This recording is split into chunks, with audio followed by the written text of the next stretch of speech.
First antennas to be deployed will be the core's rendezvous and docking antennas, which will be used to provide automatic final approach by the Soyuz for its docking with the Rassvet module.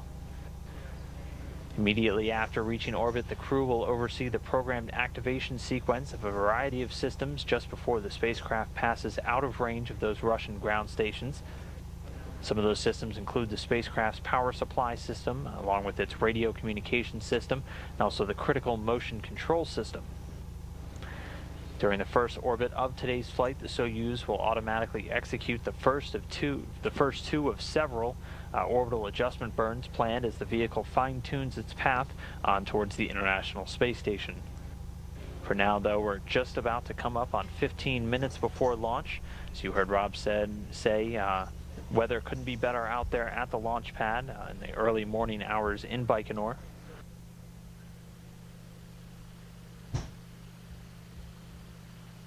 Okay. And as the Soyuz stands ready to launch Reed Wiseman, Max Sarayev, and Alexander Gerst towards their home in space for the next 6 months, they'll be having a busy time on board the station as they welcome a multitude of visiting spacecraft, as well as performing several spacewalks and conducting hundreds of experiments. Why don't we take a look now at what's in store for Expedition 40? That would be great. The International Space Station has been a working science laboratory and exploration outpost for more than 15 years and fostered advances in science and technology in that time. But it's the possibilities for future discoveries that have the crew members excited about this mission. Potential is huge, of course, for space station. The idea on it is about discovery. We don't really know what we're going to learn, but we know we have the potential to learn many, many different things, and it's almost with basic science. A real opportunity to do something useful, something helpful for humankind, so that humankind in the future would live better, longer, happier, that they develop, that would be more comfortable. And not just here on Earth. Deep space exploration missions of the future will take years to complete, but the human body starts reacting to the space environment in far less time. Yep, that's and it's right. not just the loss of bone strength and muscle mass. There are changes detected in the internal organs.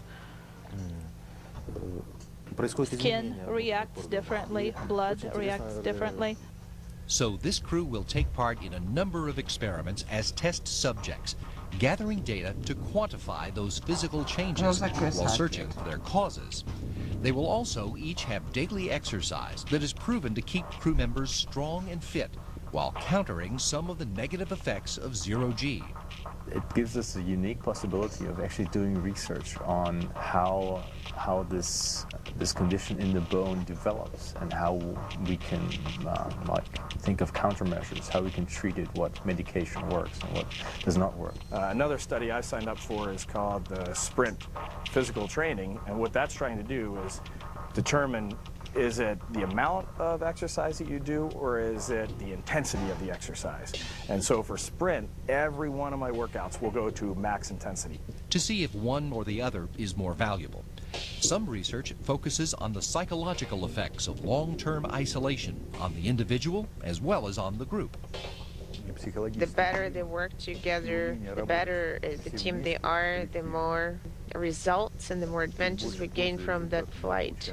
It is the psychological environment in the crew is a very important component of a successful flight. The effects of being in space aren't just felt by the human bodies that are there. Station science is investigating other impacts that must be dealt with to support future exploration.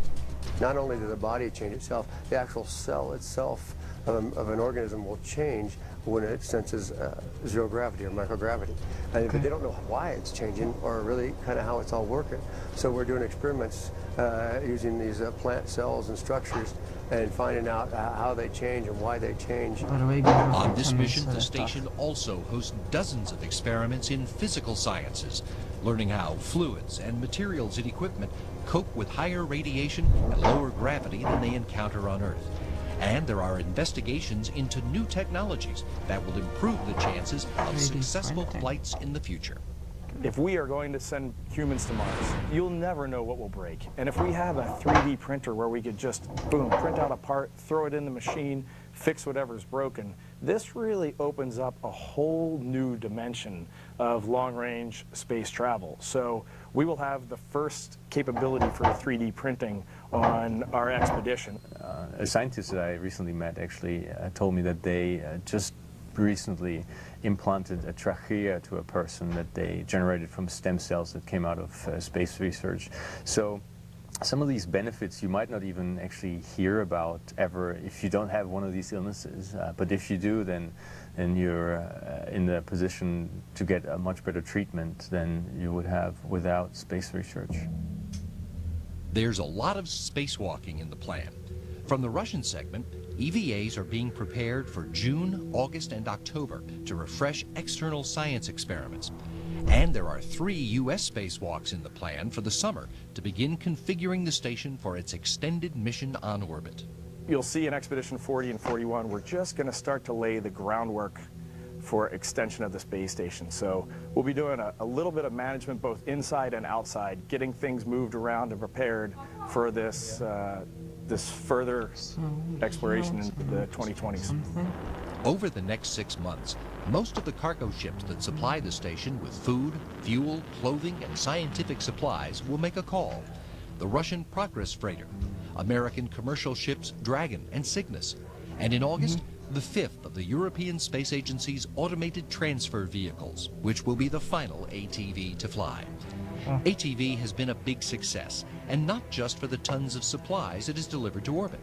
ATV gave the European space industry a chance to develop new technologies that are already being applied to the future. The technologies that we use for ATV are actually being used for the future vehicles. So the service module of the MPCV Orion module that NASA builds will be actually an ESA development that is based on the ATV technology. Expedition 40 ends when Swanson and his Russian crewmates head for home in early September. Sarayev becomes commander for Expedition 41, which will greet 3 new crew members near the end of the month.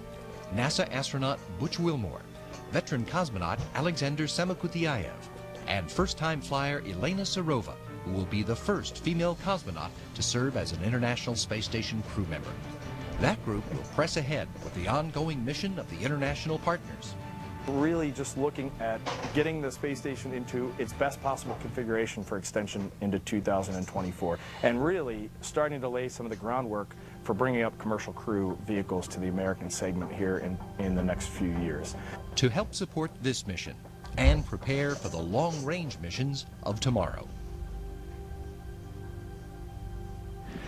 And back now with a live view of the Soyuz on the launch pad in Baikonur. We're now just under 8 minutes away before the launch. Liftoff scheduled for 2:57 p.m. Central Time, 1:57 a.m. Baikonur. Leak checks of the crew's launch suits at this point have been completed, those being completed just a few minutes ago.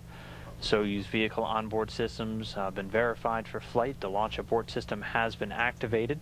The gyros and all the onboard flight data recorders have also been activated. We're continuing to get some live views from inside of the cabin. Again, you can see Alexander Gerst there with the German flag on his patch. Here another angle, you can see Reed Wiseman all the way in the back. And in the center seat, the Soyuz commander for this evening's launch, Max Sarayev.